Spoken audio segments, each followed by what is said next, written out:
বিষয়বস্তু এটা আছে যে বিগত দিনগুলোতে যখন প্রধানমন্ত্রীজি আসতেন তখন তিনি বাংলাতে কথা বলারও প্রয়াস করতেন। আবার দিদিকে দিদিও দিদিও বলতেন। আরও কিছু একটা বাংলা চেষ্টা করছেন। এবার তো আমাদের কাছে একটা প্রশ্ন থেকে যাচ্ছে, তাহলে এবার কি আপনি বাংলায় বলবেন? কারণ বাংলা বলাটা কি অপরাধ? এটা আমরা বলছি না, এটা তো ভারতীয় জনতা পার্টির যে বিজেপি শাসিত রাজ্যগুলোতে যারা আমাদের পরিযায়ী শ্রমিকরা, যারা বাঙালি, বাংলা ভাষা বলছেন, তাদেরকে হেনস্থা করা হচ্ছে এবং অকথ্য গালাগালি করে তাদেরকে বিরক্ত করে তাদেরকে অপদস্থ করা হচ্ছে। এটা আমরা দেখছি অত্যাচার পর্যায়ে গেছে। তারা কিনা বাংলা ভাষা বলে এবং পশ্চিমবঙ্গ সরকারকে না জানিয়ে তাদেরকে কেউ আগরতলা পর্যন্ত পৌঁছে দিচ্ছেন, বাংলাদেশে পুশব্যাক করে দিচ্ছেন। এরা কিন্তু ভারতবর্ষের নাগরিক।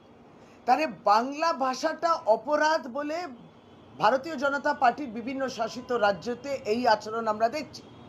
তাহলে প্রধানমন্ত্রীজি, আপনি এই বিষয়ে আজ অবধি নীরব রয়েছেন। আপনি কি দুর্গাপুরে আপনার ভাষণে বাংলা বলা, বাংলায় কথা বলাটা যে অপরাধ কি না সেটা একটু বলবেন? বাংলার মানুষ সেটা শুনতে চায়।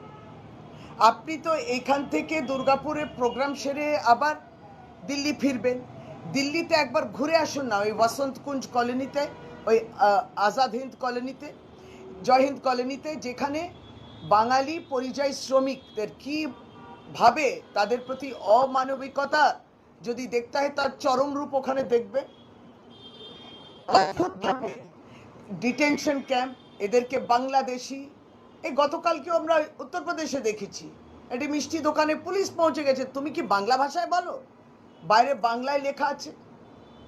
আপনারই মুখ্যমন্ত্রী, আসামের মুখ্যমন্ত্রী, তিনি বলছেন যে চিহ্নিত করতে হবে কারা বাংলায় বলছেন আর কারা বাংলা লেখেন আসামে, তাদেরকে, তারা সবাই বাংলাদেশি।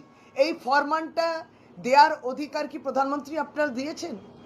কেন্দ্রীয় সরকার এবার এটাতে জবাব দিতে হবে। তো প্রধানমন্ত্রীকে বলতে হবে যে হ্যাঁ, আপনারা সহমত প্রকাশ করেছেন, তাই জন্য বিজেপি শাসিত রাজ্যে উড়িষ্যা, ছত্তিশগড়, মহারাষ্ট্র, গুজরাট ইত্যাদি সমস্ত জায়গায় এইভাবে বাঙালিদেরকে হেনস্থা করা আপনার ফরমান। এটা আমাদের বুঝতে হবে, আসাম সহ।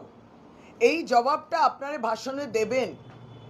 আপনি দিল্লি গিয়ে ওদের সঙ্গে দেখা করবেন কি না, এই জবাবটা আমরা অপেক্ষায় রইলাম। কারণ দেখুন, আপনি